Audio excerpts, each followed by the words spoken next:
Hello guys, आपका मधुर Gupta channel पे एक बार फिर से स्वागत है। जेईई मेन 2025 चैप्टर का नाम सॉल्यूशन है।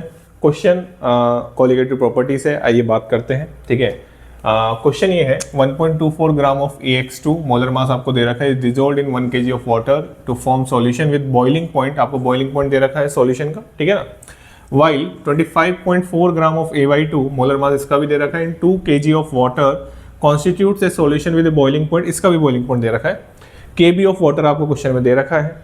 4 ऑप्शन आपसे पूछे गए हैं। AX2 इज फुली, मतलब जब आप ऑप्शंस को पढ़ेंगे ना तो इसका मतलब आपसे I की वैल्यू अगर आपको पता चल जाती है तो आप वहां से अल्फा की बात कर सकते हैं। इतनी बात आपको समझ में आती है।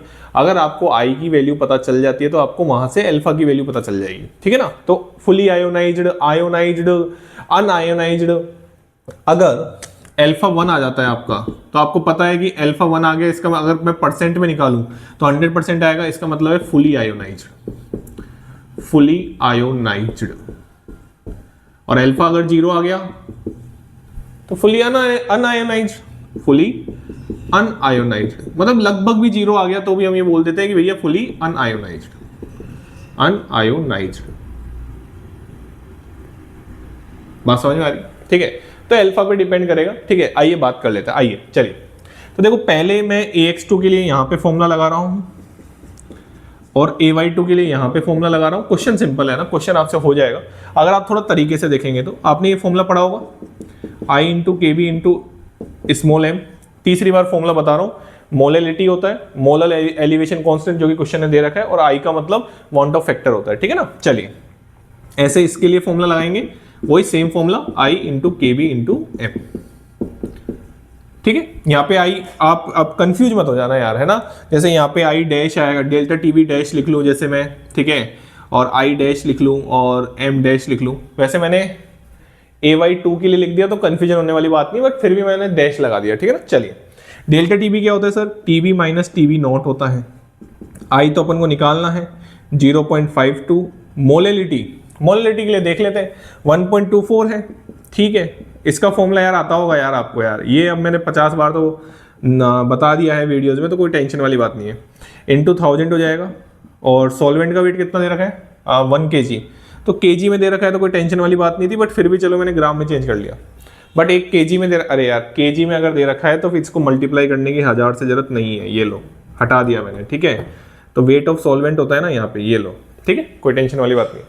तो जब आप इसका I देखेंगे ना, TB नोट, अरे सर ये तो कैंसिल हो जाएगा। ये जो TB है ना वो बॉइलिंग पॉइंट ऑफ सॉल्यूशन है, ये जो TB नॉट है वो बॉइलिंग पॉइंट ऑफ सॉल्वेंट है, जो कि वाटर का हम मान के चलते हैं कितना, 100 डिग्री सेल्सियस। ये क्वेश्चन में नहीं दे रखा होता है। तो जब वाटर आए तो वाटर का प्योर सॉल्वेंट का बॉइलिंग पॉइंट आपको 100 डिग्री सेल्सियस मान के चलना है। सॉल्यूशन का कितना दे रखा है?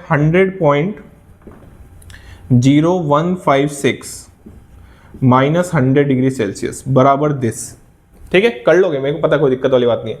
जब इसको करोगे तो यहां से I बराबर आपका आ जाएगा 3। अब मैं ये नहीं करने वाला, बहुत सिंपल है, सब कुछ कट रहा है इसमें, ये कट जाएगा, ऐसे कट जाएगा, सब कट जाएगा इसमें, है ना। तो यहां से I बराबर आपका 3 आ जाएगा। सेम यहां पे लगाओ, TB dash minus TB note तो वही सेम रहने वाला है, वाटर है। I डैश और KB भी सेम रहने वाला है, KB भी कोई डिपेंड नहीं करता है, ठीक है ना। तो KB और इंटू स्मॉल डैश, हाँ भाई, स्मॉल m डैश, हाँ भाई बोलो कितना ग्राम है? 25.4 ग्राम। कितना मोलर मास है? 256। हाँ, इसमें कैलकुलेशन है, इसमें तो 1 सेकंड की कैलकुलेशन थी, कट जाएगा सब, इसमें थोड़ी कैलकुलेशन है। और ये इंटू 2 kg। तो जब आप इसको कैलकुलेट, यहाँ पे TB डैश क्या है? ये रहा 100.0260 डिग्री सेल्सियस माइनस 100 बराबर ये वाली वैल्यू। तो यहाँ से I डैश आपका लगभग आएगा 1, यहाँ से I डैश आपका लगभग आएगा कितना? 1 आएगा। आराम से देखो, कोई टेंशन वाली बात नहीं है। ये कैलकुलेट कर लेना, इसमें कैलकुलेशन है, इसमें कोई कैलकुलेशन नहीं। अब I बराबर अगर 3 आ गया तो आपको पता है I बराबर डिसोसिएशन के लिए क्या होता है? 1 + n - 1 इंटू अल्फा। इसका n पता नहीं मैं कितनी बार बता चुका हूं, इसका n कितना आएगा? 3। तो 1 + 2 अल्फा आएगा यहाँ पे। तो बताओ अल्फा बराबर कितना आ गया? मेरे हिसाब से अल्फा यहाँ पे 1 आ रहा है, और मेरे हिसाब से यहाँ पे जब आप फॉर्मूला लगाओगे 1 + n - 1 इंटू अल्फा, तो अल्फा लगभग मेरे हिसाब से 0 आ रहा है। आप देख सकते हैं I लगभग अगर 1 को अप्रोच करेगा तो ये 1 से 1 कट जाएगा, और अल्फा 0 को अप्रोच कर रहा है। यहाँ पे अल्फा किसको अप्रोच कर रहा है? 0। तो ये अल्फा 1 आया, फुली आयोनाइज्ड। अल्फा 0 को अप्रोच कर रहा है, मतलब अल्फा लगभग 0 है, तो फुली अनआयोनाइज्ड। अब देख लो ये ये AX2 के लिए आया और ये किसके लिए आया, AY2 के लिए। क्वेश्चन सोल्व करने के बाद आ जाइए ऑप्शन देख लेते हैं। तो AX2 तो कंप्लीटली आयोनाइज्ड है, कहाँ है, कोई है क्या ऑप्शन? हाँ, तो आंसर क्या आ गया, करेक्ट पूछा था ना इसने, तो करेक्ट आ गया ए। आई के ऊपर क्वेश्चन था यार, है ना, सीधा दोनों के लिए फॉर्मूला लगाते मस्त।